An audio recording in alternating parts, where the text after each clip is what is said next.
महीने आ जा रहा है कि मेरे 5 साल का कार्यकाल पूरा करके राजस्थान विधानसभा की दहलीज से वापस मैं उतर रहा था और उस दिन मैं प्राण लेके निकला था उस दहलीज पे, और उस राजस्थान विधानसभा की दहलीज पे मैंने पूर्वजों और हमारे गांव खेड़ों की गोत्रों की देवियों को मैंने याद किया था और कहा था कि जब 2023 में वापस चुन के आऊं तो हम 2 नहीं, हम 12 से 15 आने चाहिए, ये कल्पना की थी मैंने उस दहलीज पे प्रण लिया था कि हम दोबारा आएंगे और डबल डिजिट में आएंगे। ये घाटोल वालों ने आज एहसास करा दिया। आज मैं मेरा वक्तव्य शुरू करने से पहले हमारे महापुरुष भगवान बिरसा मुंडा, जिन्होंने 25 साल की उम्र में अंग्रेजों से लोहा लिया और अंग्रेजों के नाक में दम कर दिया और 25 साल की उम्र में इस देश के लिए और इस समाज के लिए अपनी जान गंवाई, उनको मैं नमन करना चाहूंगा।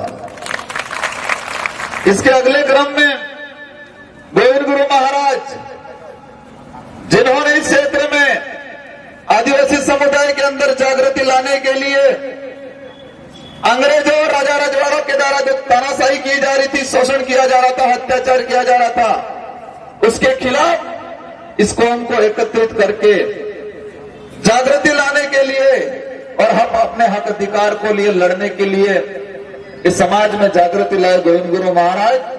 और मानगढ़ पे जब इस क्षेत्र का आदिवासी समुदाय इन अंग्रेजों से, राजा रजवाड़ों से, उनके द्वारा जो शोषण किया जा रहा था, इसके विरोध में अपने आवाज बुलंद कर रहे थे और अंग्रेजों और राजा रजवाड़ों ने उन पर गोलियां चलाई और 1500 आदिवासी मारे गए।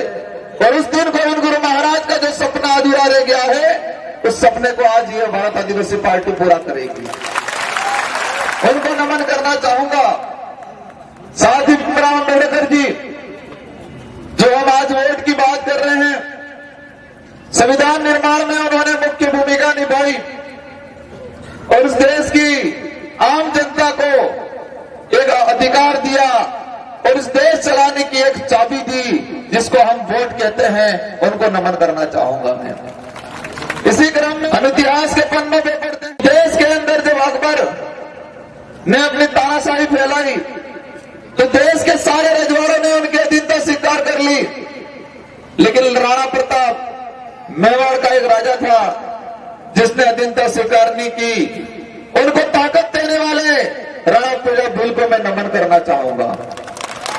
राणा से पैसा खर्चा ही नहीं किया, लेब से हुआ और वो कह रहे कि विधायक बनेंगे, घाटोल का विकास करेंगे।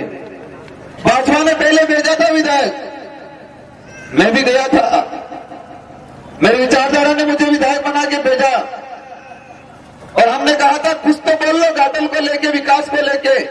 भाई अशोक भाई ने कहा कि बन के कॉलेज बनवाएगा और मैं कहता हूं जिस तरह मैंने मेरे विधानसभा में मैंने 3 कॉलेज खुलवाई है। कितनी कॉलेज है? 3 कॉलेज है। और उन्होंने यहां क्या स्थिति बना रखी है? घाटोल में कॉलेज है क्या? घाटोल में कॉलेज है? कॉलेज नहीं खोली है तो क्या करना चाहिए? हम लोगों को हराना चाहिए ने। और कहते हैं हम ये करेंगे वो करेंगे, भजन गा के वापस आए। मैंने कहा था भाई ये क्या कर रहे हो? जो घाटोल की विधानसभा की जनता ने भजन गाने नहीं भेजा विधानसभा में, यहां हक अधिकार की बात करने, लोगों की पीड़ा की बात करने, लोगों की जो समस्या है उनके समाधान की मांग करने के लिए भेजा है। रात्रि बाबू डोगरा झगड़ा बोले कहता नहीं कहता, बाबू डोगरे होता हो के जागो होता होते जागी सजन के जागे तो આપણે એક વાત કેવો તિંદાળે કે આદિવાસી હોતા હો કે જાગો હોતા હોતે જાગી જાતે ગેડિયા મતે વોટ આલીને અશોકભાઈ ને जयपुर मोकल वही नारा लगा हुआ है 3 आप जितने भी साथी आए हो आज प्रण लेके जाओ।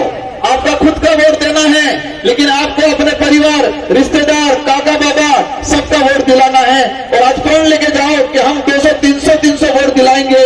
हाथ ऊंचा करके मुझे आश्वस्त करके बताओ कि सभी साथी 200, 300 वोट दिलाएंगे।